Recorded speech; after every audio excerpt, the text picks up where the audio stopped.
आप सभी शिक्षक साथियों का स्वागत है आपके अपने YouTube चैनल बेसिक की पाठशाला विद मनीष में। साथियों, आज के इस वीडियो में हम बात करने वाले हैं कि सत्र 2025-26 जो हमारा गतिमान है, इसमें प्रेरणा पोर्टल पर कौन से आवश्यक कार्य हमें करना है। यह संपूर्ण जानकारी आज के इस वीडियो में आपको मिलने वाली है।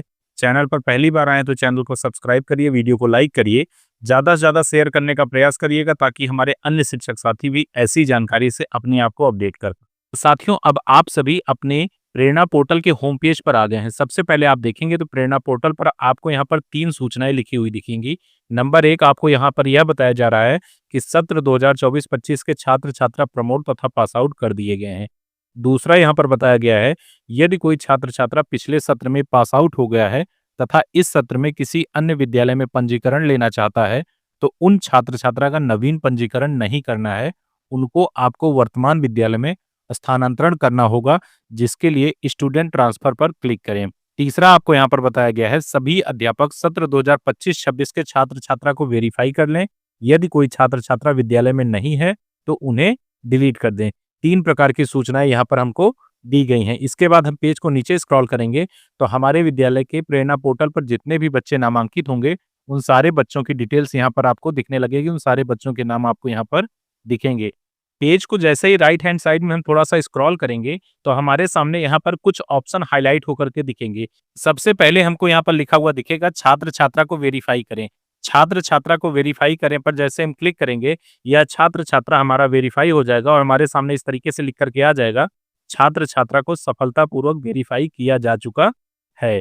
अब दूसरा हम देखेंगे तो हमारे सामने यहाँ पर लिखा हुआ है, टीसी जनरेट / स्टूडेंट डिलीट। साथियों, जैसे ही हम टीसी जनरेट / डिलीट ऑप्शन पर क्लिक करेंगे तो हमारे सामने इस तरीके से एक पॉपअप बॉक्स ओपन होकर के आ जाता है। यहाँ पर हमें कुछ सूचनाएं पहले से दी हुई होती हैं, जैसे बच्चे का नाम लिखा हुआ दिखेगा आपको, यहाँ पर यूनिक नंबर दिखेगा और उसका क्लास दिखेगा। अब सबसे पहले आपको यहाँ पर रीजन सेलेक्ट करना होता है। जैसे रीजन पर हम क्लिक करेंगे तो हमारे सामने ये कुछ रीजन ओपन होकर के आ जाते हैं कि किन कारणों से इस बच्चे का नाम आप डिलीट कर रहे हैं प्रेरणा पोर्टल से। अगर उस बच्चे का डुप्लीकेट पंजीकरण है तो आप डुप्लीकेट पंजीकरण सेलेक्ट कर लेंगे, कछोन्नत हो गई है तो उसे आप सेलेक्ट कर लेंगे, या फिर इस बच्चे का टीसी जनरेट कर रहे हैं तो आप यहाँ से टीसी जनरेट पर क्लिक कर देंगे। जो भी आपका एप्रोप्रिएट ऑप्शन हो उसे आप यहाँ से सेलेक्ट कर लेंगे। जैसे टीसी जनरेट पर हमने क्लिक किया तो यहाँ पर टीसी जनरेट आ गया। इसके बाद आपको कमेंट पर यहाँ पर लिखना होगा कि इस बच्चे की किस क्लास की आपने टीसी जनरेट कर दी है और उसका कारण क्या है, पास आउट हो चुका है या जो भी है वो आप यहाँ पर मेंशन कर देंगे। इसके बाद आपको अपलोड टीसी सर्टिफिकेट लिखा हुआ दिख रहा है, इसके सामने देखेंगे तो आपको चूज फाइल लिखा हुआ दिख रहा है। इस चूज फाइल पर क्लिक करके आपने जिस बच्चे का यहाँ पर नाम काटा है, उसकी जो टीसी बनाई है, उस टीसी की एक फोटो खींच लेंगे, उसे पीडीएफ फॉर्म में कन्वर्ट कर लेंगे। उसके बाद उसे यहाँ पर सेलेक्ट करके अपलोड कर देंगे। इसके बाद टीसी नंबर आपको देना होता है। टीसी नंबर में आप जो है, जो टीसी काटे हैं उसका जो सीरियल नंबर है ऊपर जो कॉर्नर में पड़ा रहता है, उस टीसी नंबर को आप डाल देंगे। टीसी की डेट डालना है कि किस डेट पे आप ये बच्चे की टीसी काटे हैं। उसके बाद सेव पर आप क्लिक कर देंगे। जैसे ही आप सेव पर क्लिक करेंगे तो इस बच्चे का नाम आपके प्रेरणा पोर्टल से डिलीट हो जाएगा। चूंकि मुझे डिलीट नहीं करना है, इस वजह से यह प्रक्रिया मैंने आपको बताई और मैं यहाँ से क्लोज पर क्लिक कर दे रहा हूँ।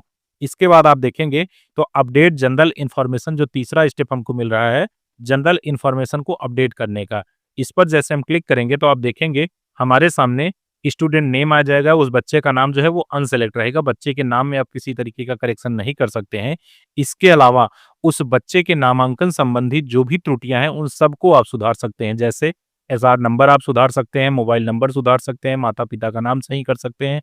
अगर उस बच्चे का क्लास गलत है तो क्लास को भी आप सही कर सकते हैं और उसके admission date, pin code, address, district, block, इन सारी चीजों को भी आप यहाँ से करेक्ट कर सकते हैं, संशोधित कर सकते हैं। इसके बाद सुरक्षित करे पर आप क्लिक कर देंगे तो यह डाटा आपका सुरक्षित हो जाएगा, सेव हो जाएगा। इसके बाद आप देखेंगे तो मार्क एज CWSN लिखा हुआ दिख रहा है। जैसे ही मार्क एज CWSN पर आप क्लिक करेंगे तो आपका यह बच्चा CWSN अर्थात चाइल्ड विद स्पेशल नीड, जो हमारे दिव्यांग बच्चे होते हैं, उनके लिए समर्थ ऐप पर रजिस्टर्ड हो जाएगा, मार्क हो जाएगा। अगर आपका बच्चा किसी तरीके से दिव्यांग है तो आप CWSN के रूप में उसे यहाँ से मार्क कर सकते हैं। चूंकि हमारा बच्चा नहीं है तो हम इसे नहीं कर रहे हैं। अब इसके बाद हम ऊपर 2 आपको ऑप्शन और दिखेंगे, उन पर भी चर्चा कर लेते हैं। पहला यहाँ पर दिख रहा है स्टूडेंट रजिस्ट्रेशन 2025-26। प्रेरणा पोर्टल पर किसी नए बच्चे का हम कैसे नामांकन करेंगे, कैसे रजिस्ट्रेशन करेंगे, स्टूडेंट रजिस्ट्रेशन 2025-26 इस ऑप्शन का प्रयोग करते हुए हमें उस बच्चे को अपने विद्यालय में रजिस्टर्ड करना है, नामांकित करना है। तो स्टूडेंट रजिस्ट्रेशन 2025-26 को कैसे करें, इसका मैंने एक सेपरेट वीडियो बना रखा है। मैंने यूट्यूब पर उसे अपलोड भी कर दिया है। आप चाहें तो मैंने डिस्क्रिप्शन बॉक्स में उसका लिंक दिया है, आप वहाँ से देख सकते हैं कि किसी बच्चे को हम प्रेरणा पोर्टल पर कैसे नामांकित करेंगे, कैसे रजिस्टर्ड करेंगे। दूसरा ऑप्शन यहाँ पर दिख रहा है स्टूडेंट ट्रांसफर। स्टूडेंट ट्रांसफर में साथियों यहाँ ध्यान दीजिएगा कि स्टूडेंट ट्रांसफर हमें उन बच्चों को ट्रांसफर करना है जो किसी विद्यालय में पहले से पढ़ रहे थे, अब पास आउट हो चुके हैं, उन्हें हमें अपने विद्यालय में नामांकित करना है।